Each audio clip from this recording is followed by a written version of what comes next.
We're excited to be home this week. We've got a talented South Florida team coming in here tomorrow. It feels like a long time since we've been back here at the Reynolds Center. Last week was a long road trip for us, both in travel and certainly in the way that the games unfolded.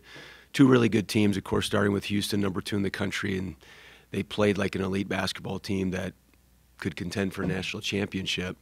We got off to a good start, and we've done that, I think, really in the last few weeks. Just had a hard time both in the Houston game and the Central Florida game withstanding those runs, those punches, if you will, that they throw back, and being able to just kind of dodge and get back into the game, both physically and mentally, has been a challenge. So we've got to just continue to find ways to get better and get ready for this home game this week. How difficult was that to have those games back to back, especially with the way that they went? How do you recover from that? Well, we're working on that. I mean, I thought the guys have had a mindset all along of, and it's something that we've tried to facilitate and emphasize, of next play mentality. After a loss, you absolutely be disappointed. Let's reflect. Let's learn. And then we got to come back with great energy. But it's a hard thing. It's a hard thing to endure over and over again without having that boost of reward with a win. And so, but that's where we're at, and we've got no choice but to try to rise. Do you do anything different, like at this point in the season? Do you look at film less or more? Does anything change with your approach at this point?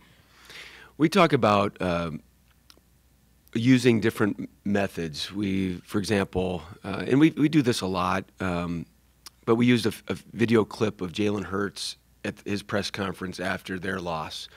Now, of course, they had a special season, won a lot of games. It's different, but yet there is the heartbreak of losing a game, and in his case, a big game. But the class, the messaging that he had about why he does this, what he's going to do about this, and move forward, I thought was really good. And I think that's something that we can continue to use with our team, either after a loss or a win. It's just, where's our mindset, and that's what we've got to keep working on. From a basketball on the floor standpoint, we're trying to get really basic with fundamentals, excuse me, and maybe focus a little bit more even on us of just what the things are that we can control.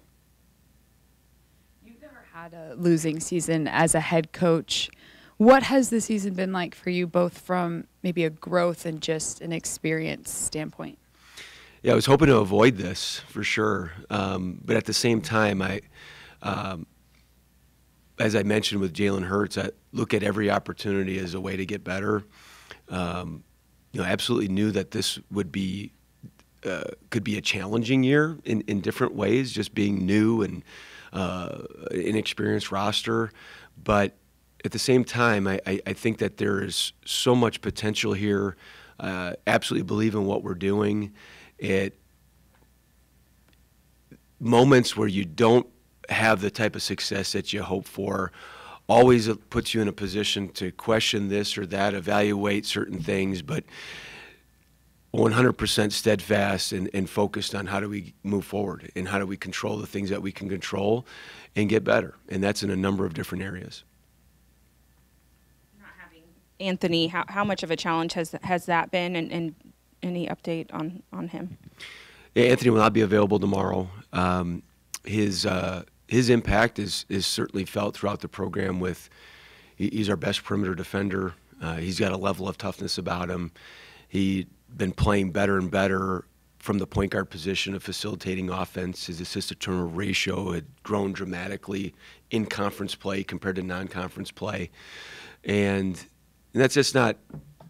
It's just not covered up by one person. There's a collective effort to try to be able to step into that void. And for example, Brandon Betson, we've put him in a more ball handling role. It's affected his scoring because he's got to facilitate offense.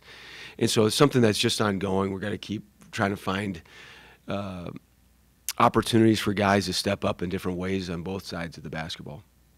I'm doing a story on things from a marketing standpoint. The numbers have improved year over year. I know you weren't here last year, but what have you seen in terms of crowds and energy that, based on what you heard, maybe is different from what it was before? My perspective is certainly there's about a 22-year gap of what I experienced as a GA and what I'm experiencing now. And in both, there's a level of excitement, and take every opportunity I can to share how my appreciation to our fan base of, I know we're not challenging for the league title right now, but yet our attendance is up 50%. Generally, our student attendance is up 100%. And I think it just says the passion that our people have for TU. Our people have passion for basketball. And I'm so appreciative of it because I absolutely feel confident we're going to get this thing right. And it's going to be that much sweeter to do it with these people that have been with us here from the beginning. Has there been a guy who's been a vocal leader, either on or off the floor, kind of through these tougher stretches? I would say that, not, and it's something that we're searching for, and it's something that's been done by committee, and there's been a lot of conversation. And to kind of go to Kelly's question earlier of what we've done different, we've just had a lot of different conversation about what it is that we've got to get better at. And communication, Michelle, has 100% been a part of most of those discussions, and we need it from everybody. We need someone to kind of take the reins of this and really be our solid footing when things aren't going well on the court, because that's where you kind of dig in and you grind that next stop or that next great offensive play. So it's something that we're still searching for. I know, Bryant Salabange has absolutely been our most consistent player. You look at his numbers in game, what he's done in our practices. He's just got this very calm presence, and just been a guy that's been a good sound wave for everybody as far as being calm, being deliberate, being direct in what we need to get done. Coach, what have you seen in BB and Josiah getting more minutes? Just what have you seen from them the last few weeks?